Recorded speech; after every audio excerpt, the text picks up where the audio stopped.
आज हम स्टार्ट करेंगे क्लास 8 मैथ का last chapter playing with number. Okay, so ये बहुत ही इजी चैप्टर है और नाम के अंदर ही आंसर है। प्लेइंग विथ नंबर मीन्स हम नंबर के साथ इसको गेम की तरह खेलेंगे और ये वीडियो का आखिरी तक देखते जाइए। बहुत ही आपको मज़ा भी आएगा, इंटरेस्ट भी होगा। ओके, चलिए तो इसको शुरू करते हैं। तो सबसे पहला पॉइंट शुरू होता है 2 डिजिट नंबर से। मीन्स डिजिट किसको कहते हैं पहले ये देख लीजिए। 2 डिजिट नंबर मीन्स जैसे कि आप देख सकते हो मैंने यहाँ पे लिखा है 23। ओके, तो ये क्या हुआ, 2 डिजिट नंबर हुए। 2 क्या है, एक डिजिट है, राइट, और 3 भी क्या है, एक डिजिट है। तो ये 2 डिजिट नंबर हो गए।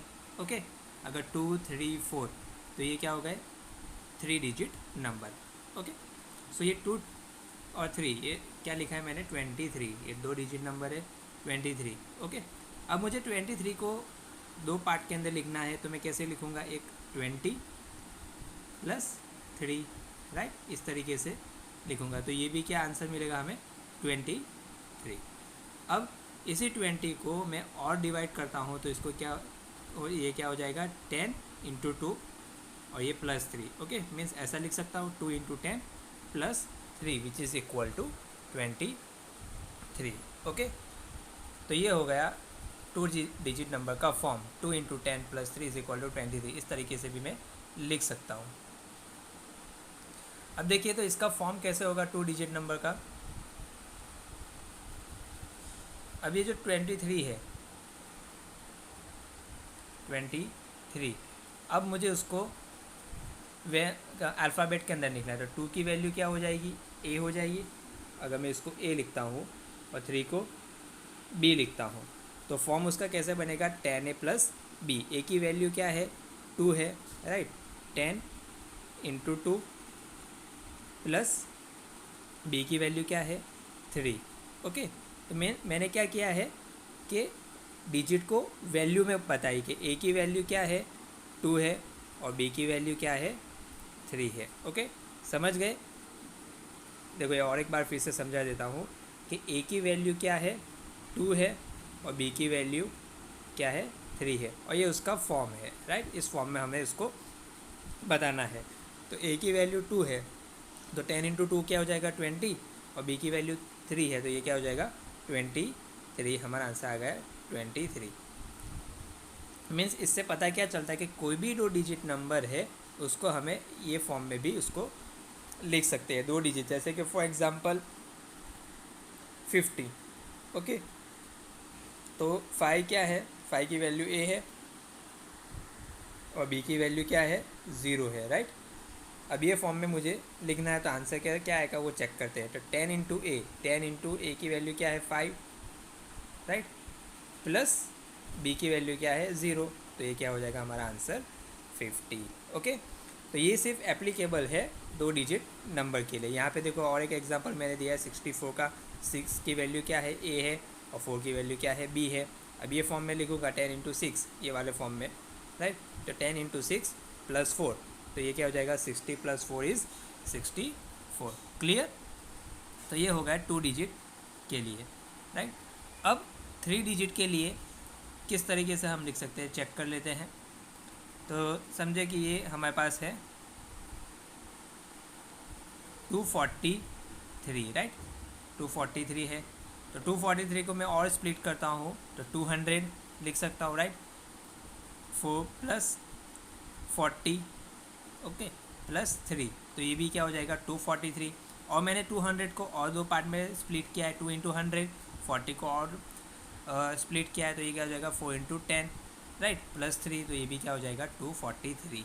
ओके, तो इस फॉर्म से हमें क्या पता चलता है कि हमारा जो ये 3 डिजिट नंबर इसको किस फॉर्म में लिख सकते हैं 100a + 10b + c। Okay, means ए की वैल्यू क्या हुई 2 हुई, बी की वैल्यू क्या है 4 हुई और सी की वैल्यू क्या है 3 है।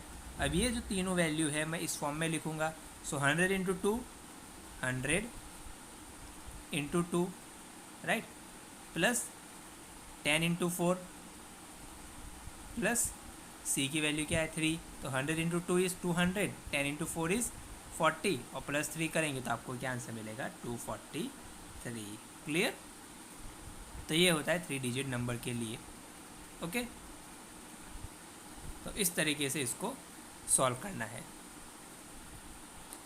अब सेकेंड पार्ट है वैल्यू ऑफ लेटर। मीन्स जैसे आपने 2 डिजिट और 3 डिजिट नंबर देखा, अब यहाँ पे क्या है कि आपको फाइंड करना है वैल्यू कि ए की वैल्यू कितनी है या फिर अगर बी की वैल्यू कितनी है। तो ये एडिशन, सब्ट्रैक्शन, मल्टीप्लिकेशन ये किसी भी फॉर्म में आ सकता है। तो आपको फाइंड करना है वैल्यू ऑफ लेटर। ओके, जैसे यहाँ पे एग्जांपल दिया है 6 + a = 10 मीन्स 6 + a = 10। तो ऐसा क्या करेंगे जिससे हमें आंसर 10 मिले, मीन्स वैल्यू ऑफ ए कितनी होगी जिससे हमारा आंसर 10 है, राइट। तो आसानी से पता चल सकता है कि 10 - 6 4। ओके, तो ए की वैल्यू क्या होगी हमारी 4। ओके, तो इस तरीके से वैल्यू ऑफ लेटर को फाइंड करना है। तो ये किसी भी फॉर्म में रह सकता है, पॉजिटिव में रह सकता है, मल्टीप्लिकेशन में रह सकता है। ओके, और एक बात समझ लेते हैं कि किसी भी वैल्यू ऑफ लेटर को फाइंड करने के लिए आपको चेक करना पड़ेगा कि इस वैल्यू का क्या नंबर होगा जिससे हमारा आंसर 10 आ रहा है। तो सिंपल आंसर है 6 + a = 6 + a = 10, right. So a क्या हो जाएगा 10 - 6, राइट। तो a की वैल्यू क्या होगी हमारी 4। ओके, देख के भी पता चल सकता है और इस तरीके से भी हम सॉल्व कर सकते हैं।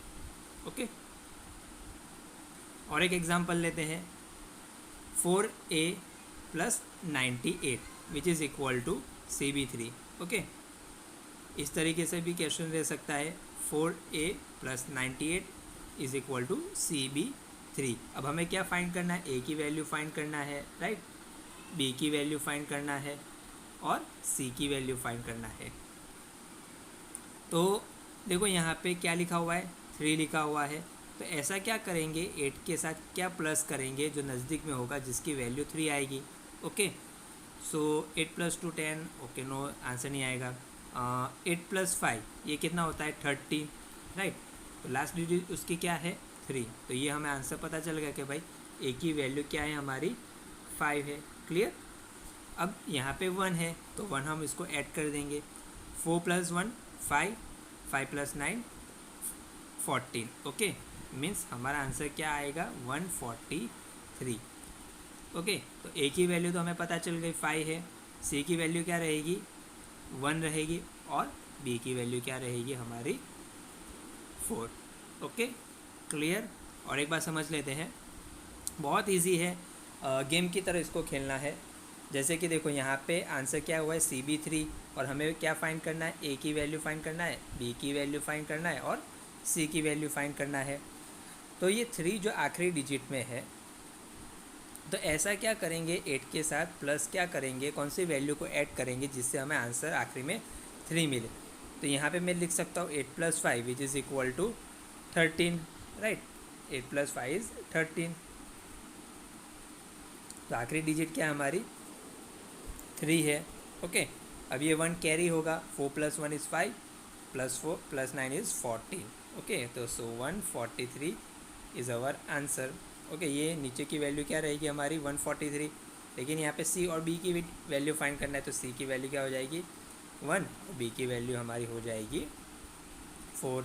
तो हमारा आंसर होगा a = 5, b = 4 और c = 1। ओके, तो इस तरीके से इसको सॉल्व करना है। अब पिछली बार जो देखा था वो एडिशन था। अब अगर मल्टीप्लिकेशन में पूछे कि a और b की वैल्यू फाइंड करना है, अगर ऐसा लिखा है ab × 3 = CAB, तो आपको क्या फाइंड करना है, c की भी वैल्यू फाइंड करना है, a की भी वैल्यू फाइंड करना है और b की भी वैल्यू फाइंड करना है। ओके, अब ये जो b की वैल्यू है मीन्स यहाँ पे जो वैल्यू रहेगी वो यहाँ पे भी इसकी वैल्यू रहेगी और a की जो वैल्यू होगी वो यहाँ पे भी a की वैल्यू होगी। ओके, तो इसको किस तरीके से सॉल्व करते हैं, तो यहाँ पे देखो b यहाँ पे भी है, यहाँ पे भी है। तो ऐसा क्या मल्टीप्लिकेशन करेंगे जिससे b ये दोनों की वैल्यू सेम होगी। तो यहाँ पे तो पता चल जाएगा कि अगर 0 यहाँ पे है तो यहाँ पे भी 0 रहेगा। Okay. So 3 into 0 which is equal to 0 means B की वैल्यू क्या रहेगी हमारी 0। ओके, बी की वैल्यू हमारी क्या रहेगी 0। ओके, अगर बी की 1 है तो यहाँ पे तो 1 नहीं आ सकता क्योंकि 3 इंटू 1 इज़ 3, तो 0 परफेक्ट आंसर है। 3 इंटू 0 इज़ 0 मीन्स यहाँ पे भी 0 और यहाँ पे भी 0। ओके, तो ये हो गया हमारा 0। अब यहाँ पे हमें ए की वैल्यू फाइंड करना है, तो ऐसा 3 के साथ क्या मल्टीप्लाई करेंगे जिससे हमें ये आंसर भी, इसके आंसर में भी ए मिले और यहाँ के आंसर में भी ए मिले। सो 3 इंटू 6 ये भी नहीं हो सकता। ओके, सो 3 इंटू 5 एक पॉसिबिलिटी है। 3 इंटू 5 इज़ 15। तो देखो यहाँ पे b की वैल्यू 5 है तो उसका आखिरी डिजिट भी क्या हो रहा है 5 आ रहा है। Okay, clear. देखो फिर से एक बार बता देता हूँ कि ऐसा क्या करेंगे कि a की वैल्यू जो यहाँ पे लिखेंगे वो a की वैल्यू यहाँ पे भी लिखेंगे। अगर मैं 2 लेता हूँ राइट, तो 3 इंटू 6, अगर a की वैल्यू 2 है तो ये a की वैल्यू तो नहीं आ रही। ओके, तो ये पॉसिबल नहीं है। 3 इंटू 3 तो ये तो 9 आ रहा है। ओके, 3 इंटू 4 12 आ रहा है। लेकिन 3 इंटू 5 करने के ऊपर हमें आखिरी डिजिट क्या मिल रहा है 5, मीन्स ये 5 और ये 5 इक्वल हो गए राइट। मीन्स यहाँ पे अगर 5 लिख रहा हो तो यहाँ पे भी मुझे आखिरी डिजिट में क्या मिल रहा है 5। ओके, तो b की वैल्यू क्या थी 0 और ये हो गया 5 1। ओके, तो हमारा आंसर क्या होगा, c की वैल्यू क्या रहेगी 1 रहेगी, a की वैल्यू क्या रहेगी 5 रहेगी और b की वैल्यू 0। मीन्स a की वैल्यू क्या है हमारी, सॉरी ये b की वैल्यू क्या है हमारी 0 है और a की वैल्यू क्या है 5 और ये 3। Okay, so 15 into 3 is 150। Okay, तो ये हमारा हो गया b, ये हो गया हमारा a और ये हो गया हमारा c। ओके, तो इस तरीके से इसको हमें सॉल्व करना है। Now next point is divisibility test. Okay, so यहाँ पे मैंने कुछ नंबर्स लिखे हैं 2 3 6 9 5 10। ओके, तो इस नंबर का हम डिविजिबिलिटी टेस्ट चेक करेंगे कि कोई भी अगर डिजिट हो तो उसका डिविजिबल होता है कि नहीं, मीन्स ये नंबर से, तो वो हम चेक करेंगे। ओके, तो सबसे पहले डिजिट लेते 2। कोई भी डिजिट का अगर आखिरी नंबर 2 है, मीन्स आखिरी डिजिट इवन है, तो वो क्या होगा डिविजिबल बाय 2। ओके, जैसे कि फॉर एग्ज़ाम्पल मैं लेता हूँ 8 6 1 2, तो इसका आखिरी डिजिट इवन है। ओके, मैंने क्या लिखा है यहाँ पे, लास्ट डिजिट इवन होना चाहिए 2 4 6 8। ओके, तो आखिरी डिजिट अगर इवन है तो वो नंबर 2 से डिवाइड होगा। ओके, मीन्स उसका रिमाइंडर 0 होगा। तो डिविजिबिलिटी किसको कहते हैं, जिसका रिमाइंडर 0 होना चाहिए। ओके, जिसका रिमाइंडर 0 होना चाहिए उसको कहते हैं divisible by that number. Okay, समझ गए। लास्ट डिजिट इवन मीन्स जैसे फॉर एग्जांपल 4 6 2। ओके, तो ये 2 से डिविजिबल है। ओके, इसको जब हम कैलकुलेट करेंगे, डिवाइड करेंगे, तो इसका आंसर क्या होगा 2 3 1। ओके, तो इवन नंबर अगर आखिरी डिजिट इवन है तो वो डिविजिबल बाय 2 है। ओके, नाउ नेक्स्ट 3 मीन्स 3 के अंदर क्या है, sum of digit multiple of 3। Okay, जैसे कि मैं नंबर लेता हूँ 1704। अगर ये 3 से डिविजिबल है कि नहीं वो हमें चेक करना है, इट इज़ डिविजिबल बाय 3 और not, we have to check. तो क्या कहा गया आंसर के अंदर, क्वेश्चन के अंदर, आंसर के अंदर, sum of digit multiple of is multiple of 3। Means जब इसका हम सम करेंगे तो ये 3 से मल्टीपल होना चाहिए, 3 के टेबल में आना चाहिए। तो अभी हम इसका सम निकालते हैं, तो क्या हो जाएगा 1 + 7 + 0 + 4, ये कितना होगा 7 + 8, 8 + 0 0 + 4 इज़ 12। ओके, तो ये 3 के टेबल में आता है, ये मल्टीपल ऑफ 3। ओके, 3 4 = 12, तो ये डिविजिबल ऑफ 3 है, मीन्स ये 3 से डिवाइड होगा। ओके, अब नेक्स्ट बात करते हैं 6 की। इसके अंदर क्या लिखा हुआ है, डिविजिबल ऑफ 2 and 3 मीन्स जैसे पिछला नंबर लेते हैं 1704, डिविजिबल ऑफ 2 and 3 मीन्स 2 और 3 का डिविजिबल होना चाहिए। तो चेक करेंगे तो ये आखिरी डिजिट इवन है तो ये 2 से डिविजिबल है। अब ये तीनों का सम करेंगे जो 3 के लिए है, तो तीनों का सम करेंगे तो ये डिविजिबल ऑफ 3, तो हम कह सकते हैं कि ये 6 से डिवाइड होगा। ओके, नाउ नेक्स्ट बात करते हैं 9 की। 9 के अंदर क्या है, सम ऑफ डिजिट मीन्स जैसे कि फॉर एग्जांपल लेते हैं 5 8 5, ये डिविजिबल 9 है कि नहीं वो हमें कैसे चेक करना है कि सम ऑफ डिजिट, तीनों का सम अगर करेंगे तो वो 9 का मल्टीपल होना चाहिए। तो जैसे हम इसको कैलकुलेट प्लस करेंगे, तीनों का सम निकालेंगे, 5 + 5 इज़ 10, 10 + 8 इज़ 18।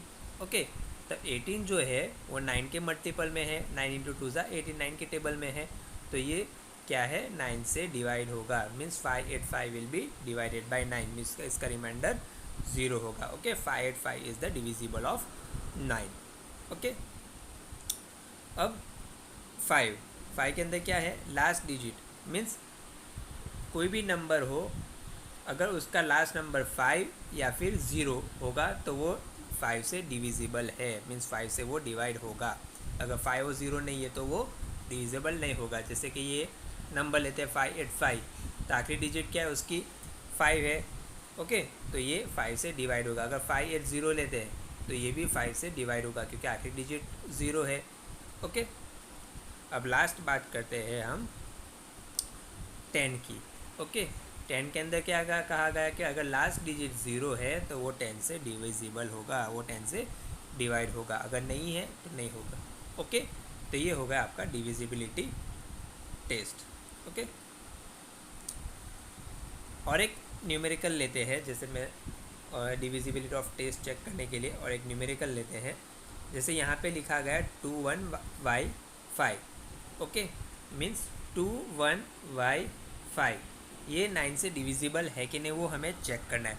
अच्छा, इसके अंदर एक ट्विस्ट है, playing with the number. Okay, so 21/5, अब y की वैल्यू क्या होगी जिससे ये 9 से डिविजिबल हो सकता है। Okay, so 2 + 1 is 3, 3 + 5 is 8। Okay, अब हम क्वेश्चन के अंदर क्या कहा गया है कि चेक करना है कि वो 21/5 डिविजिबल है कि नहीं। अब हमें y की वैल्यू भी फाइंड करनी है, तो ये चेक करना है कि 9 के मल्टीपल में आने के लिए इससे पास वाली डिजिट कौन सी है। ओके, तो सिंपल से है कि 8 + 1 मीन्स y की वैल्यू क्या होगी 1 होगी, जिससे इसका आंसर क्या होगा 9 होगा। ओके, और ये डिविजिबल है, 9 × 1 इज़ 9। क्लियर, मीन्स देखो अभी 21/5 मीन्स y की वैल्यू क्या है 1। अब 9 से डिविजिबल है, 9 से डिविजिबल मीन्स चारों का सम करेंगे, 5 + 1 इज़ 6, 6 + 1 इज़ 7, 7 + 2 इज़ 9। ओके, तो ये डिविजिबल है। ओके, समझ गए। चलो और एक न्यूमेरिकल ले लेते, इससे आसानी से और समझ में आ जाएगा। 31Z5 ये डिविजिबल है कि 9 से वो चेक करना है। तो सबसे पहले हमें z की वैल्यू फाइंड करनी पड़ेगी। ऐसा क्या कौन सा नंबर होगा जो 9 से मल्टीपल अगर सम करेंगे तो 9 का मल्टीपल हो जाएगा। सो 5 + 3 इज़ 8 + 1। ओके, अब पास वाली वैल्यू लेनी है जिसका सम ऐसा होना चाहिए कि वो 9 के मल्टीपल में होना चाहिए। तो 1 लिखेंगे तो भी नहीं होगा, 2 3 4 5 6 नहीं लिखेंगे, लेकिन 9 लिख सकते हैं, right. So 5 + 3 8, 8 + 1 is 9, 9 9 + is 18 means z की वैल्यू क्या है हमारी 9 है। ओके, तब वैल्यू के अंदर पुट करते 3195, दो चीज़ें फाइंड हो गई, z की वैल्यू में 9 मिल गई और ये भी मल्टीपल हो गया 9 से। 5 + 3 इज़ 8, 8 + 1 इज़ 9, 9 + 9 इज़ 18।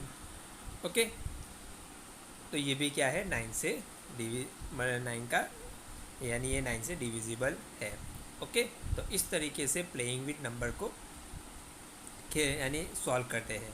अभी और बहुत सारे एक्सरसाइज लेंगे नेक्स्ट वीडियो में, उसको भी हम देखेंगे। Number of exercise means number of numericals लिखेंगे, जिससे आपको आसानी के साथ एग्ज़ाम में किस तरीके से इसको सॉल्व करना है और कैसे न्यूमेरिकल पूछते हैं वो भी हम देखेंगे। ओके।